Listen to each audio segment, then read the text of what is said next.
दुख में सुमिरन सब करें, सुख में करे ना कोई, और सुख में सुमिरन करे तो दुख काहे को होए। जी हाँ दोस्तों, अगर हम जो हमारा वक्त अच्छा गुजर रहा होता है उस समय में यदि हम ईश्वर को धन्यवाद ज्ञापित करें, देखिए शुक्रिया देना एक बहुत अच्छी चीज़ होती है। आपको शुक्रिया कहने की आदत डाल लेनी चाहिए, है ना। हर व्यक्ति को शुक्रिया कहने की आदत, थैंक्स बोलने की आदत, धन्यवाद बोलने की आदत डाल देनी चाहिए। और जब आपका वक्त अच्छा चले तब तो ये बहुत ज़रूरी हो जाता है कि आप उस परम पिता परमात्मा को धन्यवाद जरूर ज्ञापित करें। आज हम बात करने वाले हैं कन्या राशि में गुरु के नक्षत्र परिवर्तन से संबंधित। नमस्कार दोस्तों, कैसे हैं आप सभी। मैं आपका ज्योतिष मित्र श्लोक वर्मा आपके अपने चैनल श्री हनुमंत कृपा में आपका हार्दिक स्वागत करता हूं, अभिनंदन करता हूं। साथ ही अपने बड़े भैया श्री हनुमान जी से निवेदन करता हूं कि वे अपने हनुमत कृपा परिवार के सभी सदस्यों को, नए जुड़ने वाले सभी सदस्यों को सुख समृद्धि प्रदान करें, उन्हें उनके कार्यों में आशातीत सफलता प्रदान करें। दोस्तों, 20 अगस्त 2024 को महत्वपूर्ण परिवर्तन होने जा रहा है और ये महत्वपूर्ण परिवर्तन गुरु अपने नक्षत्र में करने वाले हैं। अभी तक गुरुदेव बृहस्पति चंद्रमा के नक्षत्र रोहिणी में गोचर कर रहे थे। 20 अगस्त को ये मंगल के मृगशिरा नक्षत्र में प्रवेश करेंगे और मंगल के मृगशिरा नक्षत्र में प्रवेश करने के पश्चात ये आप पर किस प्रकार से प्रभाव डालेंगे ये देखना लाजमी हो जाता है। तो वर्तमान परिस्थिति की बात करें तो वर्तमान परिस्थिति में गुरुदेव बृहस्पति मंगल के साथ में युति करके आपके नवम भाव अर्थात भाग्य भाव में बैठे हुए हैं। वैसे तो भाग्य भाव में गुरु का बैठना अपने आप में ही अत्यंत महत्वपूर्ण होता है और ये गुरु आपके अगले वर्ष मई तक यहीं बैठे रहने वाले हैं। तो मतलब भाग्य का सहयोग तो आपको लगातार पूरे वर्ष मिलने वाला है। लेकिन चूंकि गुरुदेव बृहस्पति अभी चंद्रमा के नक्षत्र में चल रहे थे, चंद्रमा का नक्षत्र भी अच्छा नक्षत्र होता है, लेकिन केतु जो कि आपके लग्न भाव में बैठे हुए हैं, लग्न भाव में बैठकर चूंकि केतु स्वयं चंद्रमा के हस्त नक्षत्र में थे तो आपको वो बेनिफिट्स नहीं मिल पा रहे थे जो गुरु केतु के नवम पंचम योग से मिलने चाहिए। अब जब गुरुदेव बृहस्पति मंगल के नक्षत्र में आ रहे हैं और मंगल और गुरु की संयुक्त शक्ति जब मिलेगी तो गुरुदेव बृहस्पति अपनी सप्तम दृष्टि आपके पराक्रम भाव पर डाल रहे हैं, आपके भाई बहनों के भाव पर डाल रहे हैं। आपका पराक्रम निसंदेह रूप से बढ़ने वाला है। दोस्तों, अगर आपने अभी तक अपने इस चैनल को सब्सक्राइब नहीं किया है तो हमारा करबद्ध निवेदन है कि अपने इस चैनल को सब्सक्राइब जरूर करें, वीडियो को अंत तक अवश्य देखें, कुछ उपाय हैं। और अगर वीडियो आपको कहीं भी अच्छा लगता है, समझ में आता है तो लाइक शेयर ज़रूर करें। कमेंट बॉक्स में जय श्री राम लिखेंगे तो आपको भी अच्छा लगेगा और हमें भी मनोबल मिलेगा और विश्लेषण करने के लिए। तो गुरुदेव की सप्तम दृष्टि जो आपके पराक्रम भाव पे पड़ रही है, ये सप्तम दृष्टि आपको अद्वितीय रूप से पराक्रमी बनाने वाली है। आपके भाई बहनों के साथ में, छोटे भाई बहनों के साथ में आपके संबंध अच्छे होने वाले हैं।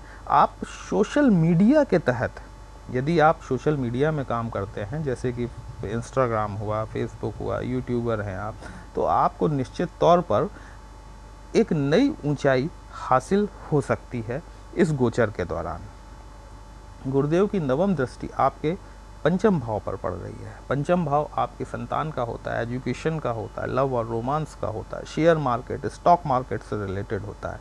देखिए, जो छात्र अपनी पढ़ाई में हैं, जो छात्र अपनी एजुकेशन ले रहे हैं और अगर वह कहीं बाहर जाना चाहते हैं, वो विदेश जाना चाहते हैं, तो उनके लिए विदेश जाने के रास्ते भी खुलेंगे। और उनकी एजुकेशन में आप देखिएगा कि अभी तक जो उनका मन नहीं लग रहा था, केतु की उपस्थिति के कारण जो केतु उन्हें उनकी पढ़ाई लिखाई से विचलित कर रहे थे, उन स्थितियों में आपको निरंतर सुधार होता हुआ दिखाई देना शुरू हो जाएगा। अगर आपकी लव लाइफ में ट्रायंगल है, अगर कोई आपकी लव लाइफ में अड़चनें आ गई हैं, तो 20 अगस्त के बाद आप देखेंगे कि धीमे धीमे आपकी लव लाइफ में सुधार होना शुरू हो जाएगा। अगर आप स्टॉक मार्केट में काम करते हैं, शेयर बाज़ार में काम करते हैं, तो बिल्कुल आपको लाभ होने की पूरी संभावनाएं हैं। लेकिन फिर भी यहाँ मैं सजेस्ट करूँगा कि बिना किसी पूर्ण जानकारी के इन्वेस्टमेंट बहुत सोच समझ कर करें। सिर्फ किसी की बात पर कि शेयर बाज़ार से फ़ायदा हो सकता है, आंखें मूंद कर विश्वास करके इन्वेस्टमेंट ना करें कि जब तक कि आपको उस बारे में पूरी जानकारी ना हो। अब मंगल देव स्वयं गुरु के साथ में युति करके बैठे हुए हैं और मंगल देव की चतुर्थ दृष्टि आपके 12th हाउस पर जा रही है। ये 12th हाउस जो है ये आकस्मिक बाधाओं का भाव है।